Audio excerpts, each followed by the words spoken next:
देखिए, हाइगेंस की wave theory के आधार पे आपको रिफ्लेक्शन की व्याख्या करनी है, परावर्तन की व्याख्या करनी है। तो पहले जरा हाइगेंस की थ्योरी सोच लेते हैं। हाइगेंस साहब ने क्या कहा था कि लाइट वेव के फॉर्म में चलती है। वेव कैसे चलती है? वेव जाती है, किसी मीडियम में टकराती है, मीडियम में एक सरफेस होता है, सरफेस वाइब्रेट करता है। इधर देखिए, सरफेस पे बहुत सारे पार्टिकल्स होते हैं, वो सेम फेस में होते हैं। इस सरफेस को हम क्या कहते थे? Wave front. और ये वेव फ्रंट आगे चलता है, वेव की बजाय क्या चलता है आगे? वेव फ्रंट चलता है। और जब वो वेव फ्रंट किसी सरफेस पे टकराता है तो सरफेस के पार्टिकल्स वाइब्रेट करने लगते हैं और वहाँ से नई वेव निकलती है। इसको हम क्या कहते थे? सेकेंडरी वेवलेट्स कहते थे। ठीक है। दूसरा बताया गया था कि अगर इन सेकेंडरी वेवलेट्स को टच करता हुआ कोई सरफेस खींचा जाए, एक एनवेलप खींचा जाए, तो वो वेव की नई पोजीशन को बताता है। ये आप पढ़ चुके हैं, इस पॉइंट को ध्यान रखिएगा। कोई ऐसा सरफेस जो सभी सेकेंडरी वेवलेट्स को टच करेगा, वो वेव की नई पोजीशन को बताएगा। ठीक है। अच्छा, रिफ्लेक्शन में पहले बात समझ लीजिएगा, लाइट उसी मीडियम में आनी है, पहली चीज। और किसी सेम मीडियम में सेकेंडरी वेव की वेलोसिटी वही होती है जो ओरिजिनल वेव की होती है। ठीक है। तो कैसे रिफ्लेक्शन प्रूव करेंगे, समझिएगा, सावधान। हमने कहा जो हम कह रहे हैं वही आप लिखेंगे, हम लिखवा नहीं रहे, डिक्टेट नहीं कर रहे हैं। जो डायग्राम में समझाया जा रहा है एज इट इज आपको लिखना है। हमने कहा कि सपोज ये एक रिफ्लेक्टिंग सरफेस है, Z Z dash is a reflecting surface. ये एक परावर्तक तल है। ठीक है। तो जेड जेड डैश एक रिफ्लेक्टिंग सरफेस है। तो रिफ्लेक्टिंग का मतलब क्या होता है? ये यहाँ इधर साइड में क्या हो, पॉलिश रही होगी। ठीक है। अब आप अगर हम रे ऑप्टिक्स की बात करें तो उसमें क्या होता था कि एक रिफ्लेक्टिंग सरफेस होता था, एक लाइट रे के फॉर्म में आती थी। ठीक है। नॉर्मल से जो एंगल बनाती थी उसको हम कहते थे एंगल ऑफ इंसिडेंस, और वो उसी मीडियम में लौट जाती थी, इसको रिफ्लेक्टेड रे कहते थे। ये एंगल ऑफ रिफ्रैक्शन होता था और आई और आर सेम होते थे। ठीक है। लेकिन यहाँ तो वेव के फॉर्म में लाइट को गिरना है। ठीक है। तो हमने कहा, अच्छा एक चीज़ और, रे ऑप्टिक्स में कहा गया अगर लाइट नॉर्मली गिरेगी, नॉर्मली, तो उसी रास्ते वापस लौट जाएगी। तो यानी लाइट को किसी एंगल पे गिरना पड़ेगा, तो यहाँ भी किसी एंगल पे गिरेगा। तो हमने कहा कि एक वेव फ्रंट, अब देखो वेव फ्रंट कैसे बना, किसी भी कोई मीडियम रहा होगा जहाँ से लाइट आ रही होगी, वहाँ से ऐसे लाइट रे निकली होंगी, ये एक सरफेस रहा होगा, ये लाइट रे सरफेस पे गिरी होंगी, सरफेस वाइब्रेट किया होगा, ये आगे पीछे से धक्का कौन मार रहा है? वेव। आगे कौन चल रहा है? ये वेव फ्रंट चल रहा है। ठीक है। तो हमने कहा कि एक वेव फ्रंट ऐसे गिरता है, इस पर ऑब्लिकली गिरता है। थोड़ा इसको बड़ा बना दो। ए बी एक वेव फ्रंट है जो जेड जेड डैश पे ऑब्लिकली गिरता है। वेव फ्रंट कैसे गिरा होगा?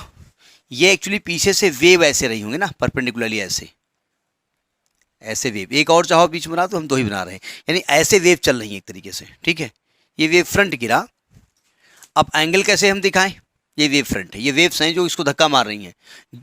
देखिए एक्चुअली में वहाँ से वेव आ रही हैं। ठीक है। ये सरफेस है, मान ली यहाँ से एक आपने लाइट रखी, सरफेस ऐसे है, लाइट गिरी तो सरफेस ऑसिलेट किया, तो यहाँ से इस प्रकार से वेव्स आगे लगातार बढ़ती चली आ रही हैं ऐसे। ठीक है। ऐसे वेव आ रही हैं, ऐसे आएंगी। ठीक है। तो पहले ये वाला ये देखो टच किया यहाँ पर, ये वेव्स आगे बढ़ती जाएंगी ऐसे ऐसे ऐसे ऐसे ऐसे ऐसे। ठीक है। तो अब इतना गंदा फिगर तो आप बनाओगे नहीं। तो हमने कहा जेड जेड डैश एक रिफ्लेक्टिंग सरफेस है, इस पर एक wave front A B obliquely गिरता है। अब wave front A B incident on it obliquely. ठीक है। अब एंगल कैसे नापेंगे? एंगल नाप कैसे हम दिखाएं? देखिए, ये एंगल आई होगा, ये एंगल क्या होगा? आई होगा। अब आप कहेंगे तो एंगल ऑफ इंसिडेंस तो नॉर्मल से लेते हैं, हम नॉर्मल से ही ले रहे हैं, किताब में ऐसे ही लिखा हुआ है। समझिएगा, पीछे से कौन आ रहा है? रेज आ रही है ना। तो हम यहाँ पर दो रेज दिखा देते हैं, एक रे ये दिखा देते हैं और एक रे ये दिखा देते हैं। ज़रा समझिएगा, ये रे गिरी, अगर इस रे को हम देखें तो ये नॉर्मल होता है, और रे नॉर्मल से जो एंगल बनाता है वो आई होता है। अब ज़रा सावधान, ये एंगल आई हो गया ना, यहाँ से लेकर के यहाँ तक कितना एंगल है? यहाँ से यहाँ तक। अब देखो, अच्छा इसके और इसके बीच कितना एंगल है? ये एंगल कितना होगा, ये एंगल कितना होगा, तो वही तो मैं कह रहा हूं। मतलब हम सीखेंगे समझेंगे इस रे को, लेकिन एक्चुअली में हम कंसीडर किसको कर रहे हैं, इसको। ठीक है, अब देखो ये जब ए बी गिरा तो सबसे पहले ए बी वेव फ्रंट का कौन सा पार्ट इसको टच करेगा, ये टच करेगा। तो आप कहेंगे अब wave front A B incident obliquely, कहेंगे वेव फ्रंट पीछे से रेज आ रही, वो हम कहेंगे, उसको नहीं दिखाएंगे जरूर। As it touches Z dash at the point A, जैसे ही ए पर टच करेगा ए का पार्टिकल क्या करेगा, ऑसिलेट करना शुरू करेगा और वहां से नई वेव निकलना शुरू हो जाएंगी, जो उसी मीडियम में उसी वेलोसिटी लगातार आगे बढ़ेंगी। ठीक है, तो हमने कहा दूसरी वेव यहां कहीं ऐसे जाना शुरू कर रही है। ठीक है, क्या वेव फ्रंट रुक गया यहीं पर। ठीक है, अब देखो ध्यान से, मैं अपनी ये 4-5 उंगलियां दिखा रहा हूं। सबसे पहले ये गिरा, इसके बाद ये वाला पार्ट गिरेगा, इसके बाद ये वाला पार्ट गिरेगा, इसके बाद ये वाला पार्ट गिरेगा, यानी वेव फ्रंट ऐसे आएगा ना, ऐसे देखिए टच करता हो जाएगा, नहीं जाएगा भाई। जैसे आपने इसको टच कराया, सबसे पहले ये वाला पार्ट टच किया इसको, फिर देखिए हर एक पार्ट टच करा, नहीं कर रहा है, तो ये लगातार आगे बढ़ता बढ़ता बढ़ता बढ़ता कहां तक पहुंच गया, बी डैश तक। उतनी देर में ए से चलने वाली वेव भी तो आगे बढ़ी होगी, सेकेंडरी वेव, और हमने कहा उतनी देर में ए कहां तक पहुंची, ए डैश तक पहुंची। लॉजिक समझ में आया, यानी the time in which the B reaches to B dash, in the meantime the secondary wave from A reaches to A dash। जितने समय में B B dash तक पहुंचती है, उतने समय में A से चलने वाली जो सेकेंडरी वेव है, द्वितीयक तरीका होती है, वो कहां तक पहुंच गई। एक एक बात समझ लीजिएगा, टफ नहीं है लेकिन समझने वाली बात है। यानी कि आप कह रहे हो कि B से B डैश तक का टाइम और A से A डैश तक का टाइम क्या है, सेम, और मीडियम कैसा है, सेम, वेलोसिटी कैसी है, सेम। तो यानी कि अगर हम मान लें कि इस मीडियम में वेलोसिटी v है, तो क्या a डैश को वेलोसिटी इनटू टाइम नहीं ले सकते हैं, और क्या ये वैल्यू b डैश के इक्वल नहीं हो सकती है। यानी आपने दिखा दिया कि a और a डैश की दूरी और b और b डैश की दूरी सेम है। यहां तक बात समझ में आ गई। अब इंसिडेंट वेव फ्रंट तो हो गया, अब आपको नया वेव फ्रंट चाहिए, वो कौन सा होता है, रिफ्लेक्टिंग वेव फ्रंट। हमने कहा कि वो सरफेस जो जिसको सभी सेकेंडरी वेव टच करें वो रिफ्लेक्टिंग होगा, वो सरफेस अभी हमको मिल नहीं रहा है। ठीक है, तो हमने एक कंस्ट्रक्शन किया, हमने ए को सेंटर माना, ए डैश रेडियस लेकर के एक आर्क खींचा और यहां से एक टेंजेंट खींच दी। ये जानबूझ किया है 90 डिग्री करने के लिए। ठीक है, अब जरा सावधान, ये समझ में आ गई बात। अब जरा इसमें गंदगी करेंगे, तब पहले डायग्राम बना लीजिएगा, फिर इसमें गंदगी करें हम। मतलब यहाँ पर आप डायग्राम जब एग्जाम में बनाएंगे तो पहले जो जो होता जाएगा वो बनाते जाएंगे, वो लिखते जाएंगे। ठीक है, एकदम से डायग्राम नहीं बनाएंगे, और डायग्राम को एक्सप्लेन करना है आपको, नोट करिए। अब जरा समझिएगा, फिर से बात करते हैं। हमने क्या कहा कि Z Z dash is a reflecting surface, A B is a wave front incident obliquely on Z Z dash, as A B touches z dash at the point A, the particle at the point A oscillate and the new wavelets start from A, and it moves in the same medium with the same velocity as AB was moving, the same velocity as AB is having. ठीक है, the time in which B reaches to B dash, in the meantime A reaches to A dash, the secondary wave from A reaches to A dash. A B एक wave तरंगाग्र है जो Z पर गिरता है, जैसे ही ए बी ए पर गिरता है, ए का जो पार्टिकल होता है वो वहाँ से वाइब्रेट करता है, वहाँ से दो तरंगाएं निकलती हैं। जितने समय में बी बी डैश से पहुँचता है उतने समय में ए डैश से पहुँच जाता है। ठीक है, अच्छा, मातृभाषा एक बहुत अच्छी चीज़ होती है, उसमें एक्सप्रेशंस ये सब आ जाता है, लेकिन अब ये तो गुलाम भाषा है। अब गुलाम भाषा नहीं है तो गुलामी भाषा ना, लेकिन अच्छा, फिर इंग्लिश मीडियम वालों को इंग्लिश। अब जरा सावधान, हमको क्या पहचानना है, रिफ्लेक्टिंग वेव फ्रंट पहचानना है। ठीक है, इंसिडेंट के बाद क्या होता है, रिफ्लेक्शन। और हाइगेंस का तो तीसरा पोस्टुलेट था, वो क्या था कि सेकेंडरी वेव को टच करता हुआ सरफेस वेव की नई पोजीशन को बताता है। जरा सावधान, जब यहां पर वेव गिरी थी, आपको डायग्राम बनाना नहीं है, ठीक है, तो ये सेकेंडरी वेव ऐसे चली थी। ठीक, अच्छा, इसके बाद क्या हो रहा होगा, इसके बाद ये वाला पार्टिकल यहां गिरेगा। अगर मैं मान लूं ये अब ये बनाना नहीं है आपको, ठीक है, अभी दोबारा डायग्राम बनाएंगे। जैसे ये मान लें तो थोड़ी बाद ये यहां गिरेगा, थोड़ी बाद गिरेगा ना, तो ये वाला पार्टिकल ऑसिलेट करेगा, यहाँ से सेकेंडरी वेव चलेंगी, फिर ये गिरेगा, यहाँ से चलेंगी, ये गिरेगा, यहाँ चलेंगी। कौन सा सरफेस है जो सभी सेकेंडरी वेव को टच कर रहा है? A dash B dash. तो आप कहेंगे कि as A B moves forward the particles between A and B dash starts oscillating and the secondary wave starts from these points and A dash B dash touches all the secondary waves. So A dash B dash is the new position of wave front, that is reflecting wave front. समझ में बात नहीं आई? अब मैं diagram को थोड़ा सा कम गंदा करता हूँ, दोबारा बनाता हूँ। अब उतने में रब करेंगे उतने तो रब होकर दोबारा बन जाएगा। ये आपका जेड जेड डैश है, रिफ्लेक्टिंग सरफेस है, ये एक वेव फ्रंट है, ये बी ए बी। ये एक्चुअली में ऐसे वेव गिर रही थी, ऐसा करो एक वेव और दिखा दो बीच में, चलेगा, ठीक है। ये नॉर्मल खींचा था, रे के हिसाब से हमने इसको आई माना था, ये एंगल भी आई था। यहाँ से ये वेव आगे बढ़ी, कहाँ पे टच किया इसने? बी डैश तक। और ए से चलने वाली सेकेंडरी वेव कहाँ पहुँची? ए डैश तक। ये दोनों दूरियाँ बराबर हो गई। हमने यहाँ से एक आर्क खींचा और यहाँ से टेंजेंट खींच दिया, ये 90 डिग्री दिखाने के लिए, ठीक है। यानी कि सेकेंड आपका जो रिफ्लेक्टिंग वेव फ्रंट कौन है? तो अब ए डैश बी डैश, अब देखिए ए डैश बी डैश जो एंगल बनाएगा उसको हम क्या मानेंगे? आर। एक्चुअली हो ये रहा होगा, ये लाइट गिरी होगी, अगर मैं इस पॉइंट को वहाँ कंसीडर कर दूँ तो ये नॉर्मल रहा होगा और ये लाइट रिफ्लेक्ट हो गई होगी और ये एंगल क्या होता है? आर। अगर ये आर है तो ये भी क्या होगा? आर होगा ना। समझ में आ गया बात? अब प्रूफ क्या करना है? आपको ये प्रूफ करना है कि I is equal to R. Reflection हो गया तो आपने देख लिया ना, रिफ्लेक्टिंग सरफेस भी आपको मिल गया। अब आप लॉ ऑफ रिफ्लेक्शन क्या होता है? रिफ्लेक्शन कि angle incident angle is equal to reflecting angle. आपको दो ट्रायंगल दिख रहे हैं, अच्छा ये लाइट भी ऐसे आई होगी, यहाँ सेकेंडरी वेव चली गई होंगी। आपको triangle A B B dash और ए डैश बी डैश दिख रहा है। In triangle A B B dash and triangle A dash B dash, देखो इधर ये दोनों एंगल 90 डिग्री के हैं, यानी angle B is equal to angle A dash. क्यों? 90 डिग्री ईच। बी से बी डैश तक की दूरी और ए से ए डैश तक की दूरी सेम है। B B dash is equal to A dash, किसके इक्वल है? V T. और ये वाली साइड कॉमन है, A B dash is common. पहले समझ लीजिए, बाद नोट करिए, क्योंकि नोट तो अपने आप भी कर लोगे आप, कॉमन। अब देखिए किसी भी ट्रायंगल में 6 एलिमेंट होते हैं, 3 साइड्स होती हैं और 3 एंगल्स होते हैं।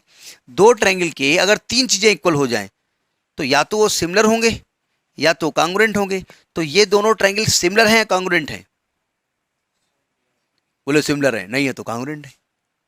दो में एक है, सिमिलर है कॉन्ग्रुएंट है? कॉन्ग्रुएंट है। इन्होंने कहा कॉन्ग्रुएंट है, क्या कहना चाहिए इनको? सिमिलर या कॉन्ग्रुएंट? इन्होंने भी कॉन्ग्रुएंट कहा, अब तो ज़्यादा रिजल्ट कहा कॉन्ग्रुएंट का। कॉन्ग्रुएंट और सिमिलर में अंतर क्या है? तीनों साइड मतलब नहीं है, एक साइज उसका सेम है, और कॉन्ग्रुएंसी के लिए साइज उसका एक जैसा होना चाहिए ना, और साइज के लिए आती है साइड। तो अगर 3 चीज़ों में एक साइड है कॉमन इक्वल तो नहीं वो कॉन्ग्रुएंट हो जाएगा। तो यानी कि यहाँ तो दो साइड इक्वल हैं। So triangle A B B dash is congruent to triangle A dash B dash. Congruent हो गए। अब कॉन्ग्रुएंट होगा तो angle I is equal to angle R हो जाएगा। So angle I is equal to angle R by C P C T C. Corresponding part of congruent triangles are congruent. कहीं कहीं सी नहीं लिखा होता है, कहीं कहीं सी लिखा होता है। करस्पॉन्डिंग पार्ट का मतलब क्या होता है? इक्वल एंगल के सामने की साइड्स इक्वल होंगी और इक्वल साइड्स के सामने के एंगल इक्वल होंगे। अब देखो इन दोनों ट्रायंगल में ये वाली साइड इक्वल थी ना, ये वाली साइड और ये वाली साइड, तो इस साइड के सामने एंगल आई है और इस साइड सामने एंगल आर है, इसलिए इक्वल हो गए। समझ में बात नहीं आई? तो यानी कि रिफ्लेक्शन का रूल प्रूफ हो गया। अब बुक में बहुत सारा तामझाम लिखा है, आपको कोई तामझाम नहीं करना है। इस डायग्राम को बढ़िया सा नीट एंड क्लीन बनाना है, ठीक है, जैसे समझाया वैसे समझाना है, और उसके बाद डायग्राम के बारे में लिखना है थोड़ा थ्योरी, और इसके बाद ये मैथमेटिकल पार्ट कर देना है। और this is the law of reflection by Huygens, ठीक है। इसका एक बार और देख लीजिएगा, Z Z dash is a reflecting surface, Hindi में बताते हैं, अंग्रेजी में बताएं। A wave front A B falls obliquely, obliquely मतलब तिरछा, on A B as AB touches ZZ dash at the point A, the particle at the point A oscillate and a new wave front start from this, ठीक है, and move in the same direction. अब बोले वो इधर भी जा सकता है, कहाँ जाएगा, मैं पॉलिश किया हुआ हूँ भाई, इधर तब जाएगा ना जो ट्रांसपेरेंट मीडियम होगा। The time in which B reaches to B dash, A reaches to A dash, because medium is same, so the velocity of the wave as well as secondary wave is same. Let this velocity is v, so bb dash and aa dash both are equal to vt. Hindi में लिख लेंगे ना, taking a as a center, a dash as the radius, v draw an arc and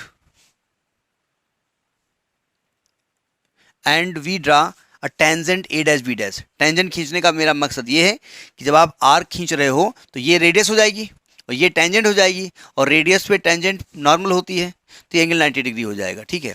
अब क्या पहचानना है, reflecting wave front, और reflecting wave front के लिए क्या करना पड़ेगा आपको, कि जो सरफेस सभी सेकेंडरी वेव को टच करेगा, तो आप कहेंगे as A B moves forward all the particles between A and B dash oscillates and secondary waves originate from these points because A dash B dash is touching all the secondary waves, so it is the new wave front, that is a reflecting wave front. Let this angle is R. ये R क्यों माना गया, क्योंकि ये वाला angle R है, ये वाला जो रिफ्लेक्शन का रूल होता है रे ऑप्टिक्स वाला, वो समझाया गया, समझ में आ गया। फिर दोनों ट्राइंगल्स को क्या किया, कांग्रुएंट प्रूव कर दिया, अपने आप angle I is equal to angle R होगा। तो ये आपका law of reflection by Huygens theory है, ठीक है।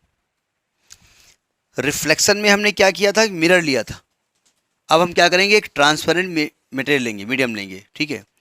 हमने कहा कि ये एक रिफ्रैक्टिंग सरफेस है, refracting surface dividing two media.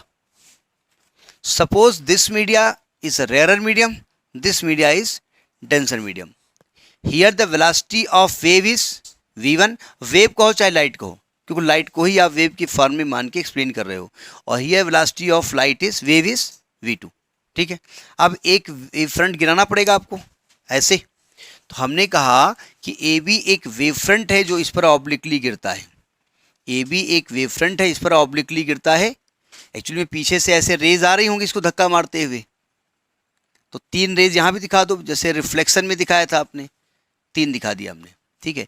ये अगर हम ये नॉर्मल मान लें, ये इंसिडेंट रे मान लें, तो एंगल क्या होगा आई, ये एंगल भी आई होगा। अब देखो, जैसे ही ए बी सबसे पहले जेड जेड डैश के किस पॉइंट को टच करेगा, और जैसे ए को वेव ने टच किया, ए का पार्टिकल और वाइब्रेट करेगा, ऑसिलेट करेगा, और वहाँ से नई वेव निकलना शुरू हो जाएगा जो दूसरे मीडियम में जाएगा, ठीक है। तो ये दूसरे मीडियम में हल्का सा टेढ़ी कर दो, पर लगेगी टेढ़ी हुई, और कोई मतलब नहीं, कोई नापेगा नहीं एंगल। तो हमने कहा ये ए पर का पार्टिकल ऑसिलेट करना शुरू कर देता है, और वहाँ से नई वेव निकलना शुरू हो जाती है जो दूसरे मीडियम में चलना शुरू कर देती है। जितनी देर में ए बी आगे बढ़ता हुआ बी डैश तक पहुंचा है, उतने टाइम में ए से चलने वाली वेव कहाँ तक पहुंची है, ए डैश तक। यानी यहाँ से यहाँ तक का टाइम और यहाँ से यहाँ तक का टाइम सेम है, ठीक है। बोले कुछ ज़्यादा हो जाए तो, अरे तुम यहाँ बना लो, यहाँ तो मतलब थोड़ी सी लंबाई थोड़ी हमको नापनी है। यानी कि the time from B to B dash and time from A to A dash is same, but velocity is different. तो अगर मैं आपसे कहूँ कि B B dash is equal to, तो आप कहेंगे वेलोसिटी इनटू टाइम, और हम आपसे कहें ए डैश इज इक्वल टू, तो आप कहेंगे वेलोसिटी इनटू टाइम। प्रूफ 90% वही है जो पहले वाला है, बस केवल जो सेकेंडरी वेव है वो दूसरे मीडियम में आ गई है। अब देखो, यहाँ से हमने ए को सेंटर माना, ए डैश रेडियस लेकर के एक हमने आर खींच दिया, और यहाँ से एक टेंजेंट खींच दी, ये एंगल कितना हो गया 90 डिग्री, ठीक। अब आपको क्या पहचानना है, refracting wave front. Refracting wave front क्या होता है, हमने कहा सेकेंडरी वेव को टच करता हुआ जो सरफेस खींचे हम। अब सुनिए ध्यान से, ये वेव आगे बढ़ रही है, अगर मैं थोड़ा गंदा कर रहा हूँ इसको, अगर हम एक वेव ये मान लें, तो थोड़ी देर बाद भाई ये वेव ऐसे गिर रही है ना, ऐसे ऐसे ऐसे गिर रही है, तो थोड़ी देर बाद ये वाली वेव यहाँ गिरेगी, और यहाँ का पार्टिकल ऑसिलेट करेगा, वहाँ से सेकेंडरी वेव चलेंगी। तो फिर ये वाली वेव गिरेगी, यहाँ का पार्टिकल ऑसिलेट करेगा, यहाँ से सेकेंडरी वेव चलेंगी, फिर ये वाली वेव गिरेगी, यहाँ का पार्टिकल चलेगा, ये वाली ऑसिलेट करेगी। तो कौन सा सरफेस है जो सभी सेकेंडरी वेव को टच कर रहा है? A dash B dash. A dash B dash touches all the secondary waves, so A dash B dash क्या होगा? वेव की नई पोजीशन बताएगा, वेव फ्रंट की, that is the refracting wave front. ठीक है, वेव रे के हिसाब से बताएं तो ये नॉर्मल, ये आपका रिफ्रैक्टिंग वेव, ये एंगल आर, तो ये एंगल भी कितना होगा? आर हो जाएगा। डायग्राम समझ में आया नहीं आया? अब आप जब डायग्राम बनाएंगे तो ये वाले जो बीच में लाइनें हैं ना, केवल ये बीच वाली दिखा देना। ठीक है, तो पहले डायग्राम में पहुंचे, फिर हम प्रूफ करते हैं। देखिए, हम इसका यहां से यहां तक का टाइम देखेंगे, ये कहां जा रही है हमको मतलब नहीं है। जैसे ये यहां पहुंची तब देखा ये कहां पहुंची, तो हमने कहा ये यहां पहुंची है, मतलब इसके टाइम से उससे कोई मतलब नहीं है। जितने टाइम में ये यहां से यहां तक पहुंचेगी उतने टाइम में इसकी दूरी हम निकालेंगे, ये मतलब है यहां पर। ठीक है, देखिए आपने नॉर्मल से ऐसे झुका दिया, इसको लग रहा ना हल्का सा, तो ये क्या मान रहे हैं आप? टेंसर। अगर रेयर करोगे, दूर करोगे, तो ये थोड़ा सा डायग्राम बनने में अजीब लगेगा ना, ये आर खींचने में दिक्कत होगी, इसलिए हमने इसे बनाया। और आपकी मर्जी, कुछ भी मान सकते हैं आप। अब आपको यहाँ पर स्नेल्स का जो है रूल प्रूव करना पड़ेगा ना। स्नेल्स का क्या कहता है? Sine I upon sine R is equal to constant. अब कॉन्स्टेंट तो कोई वैल्यू होती नहीं, कुछ प्रूव करके लाना पड़ेगा ना। तो देखिए वहाँ पर आपने पढ़ा था sine I upon sine R is equal to 1μ2, ये पढ़ा था ना। लाइट 1 से 2 में जा रही है, तो 1 से 2 में जाएगी तो क्या होगा? 2 का इंडेक्स अपान 1 का इंडेक्स, ये होगा ना, ये होता है ना। इंडेक्स बोले तो रिफ्रैक्टिव इंडेक्स। अच्छा, रिफ्रैक्टिव इंडेक्स का मतलब क्या होता है? What is refractive index? Bending capacity. क्यों बेंडिंग कैपेसिटी होती है? वेलोसिटी की वजह से। तो हम इसकी डेफिनेशन जो पढ़े हैं, absolute refractive index, velocity of light in medium upon vacuum upon velocity of light in medium. यानी कि अगर इसकी हम बात करें तो velocity of light in C upon velocity of light in medium, velocity of light in vacuum upon v1, तो v1 अपान v2 आएगा ना। तो यानी अगर हम sine I upon sine R को क्या प्रूव कर दें, तो यही स्नेल्स लॉ है मेन। हम लिखते ये जरूर हैं, लेकिन ये होता है ना। अब चूंकि किसी एक मीडियम में स्पीड ऑफ लाइट कांस्टेंट होती है, तो v1 कांस्टेंट रहेगा, v2 कांस्टेंट रहेगा, चाहे जो भी i और r ले लें, तो ये वैल्यू कांस्टेंट हो जाती है। इसलिए i और r जब चेंज करते हैं, दोनों चेंज होते हैं। अगर i बढ़ाया तो r भी बढ़ेगा, क्योंकि साइन में एंगल जब बढ़ता है तो वैल्यू भी बढ़ती है। बढ़ती घटती है? तूने घटती बोला था ना? बोले हमने ती बोला था। आने का हमने ती बोला था, अरे ती है, अरे ती है।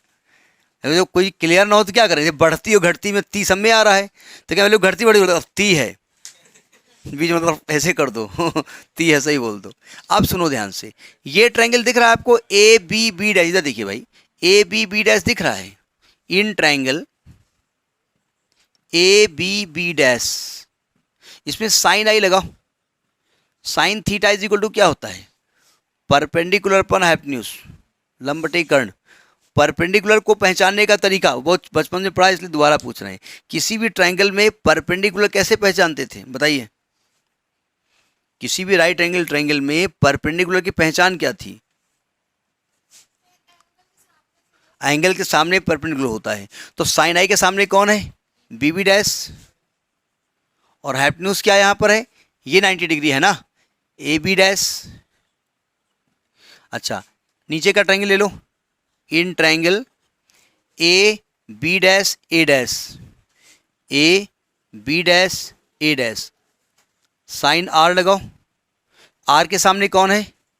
A dash upon A B dash. दोनों का रेशियो निकालो। Now sine I upon sine R, जब इनका रेशियो निकालोगे तो कौन कैंसिल होगा? ए बी डैश, क्या बचेगा? ये B B dash upon B B dash की वैल्यू क्या है? अपान वी टू टी, तो V one by V two. It is the Snell's law. ये तो होता है स्नेल्स लॉ, होता यही है, पढ़ाया नहीं जाता है।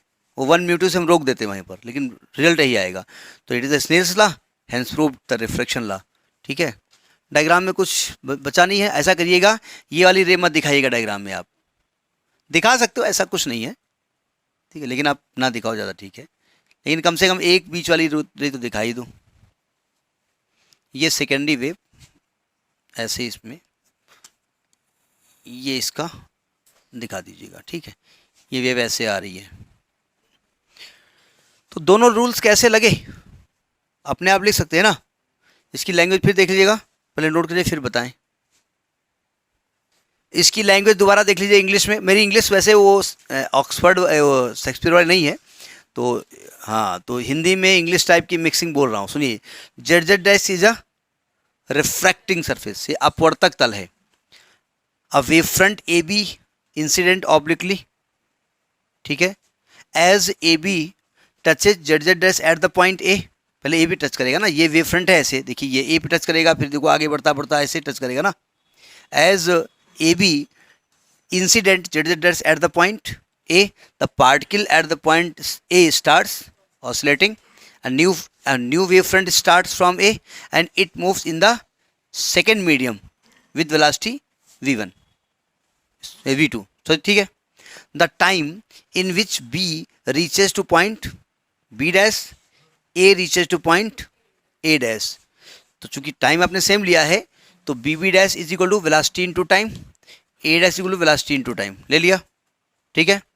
अब क्या बोलेंगे आप, अब आपको चाहिए क्या, ये 90 डिग्री दिखाना पड़ेगा, तो taking A as a centre, A dash radius, we draw an arc and we draw tangent B dash A dash, ये दिखाने के क्यों 90 डिग्री शो करने के लिए है। अब आगे क्या करेंगे, as A B moves forward the particle between A and B dash oscillates and secondary wave originates from these points because A dash B dash touches all the secondary wave. So A dash B dash is the new position of wave, that is refracting wave front, and ये refracting wave front होगा, let it makes angle I angle R with Z Z dash। Diagram समझ में आ गया। अब आपको prove करना है कि sin A upon sin R Snell's law को फॉलो कर रहा नहीं कर रहा है, वो आपने प्रूव कर दिया sin A sin R करके। ये proof of the refraction by Huygens wave theory हो गया, ठीक है, रिफ्लेक्शन हो गया, ये रिफ्रैक्शन हो गया।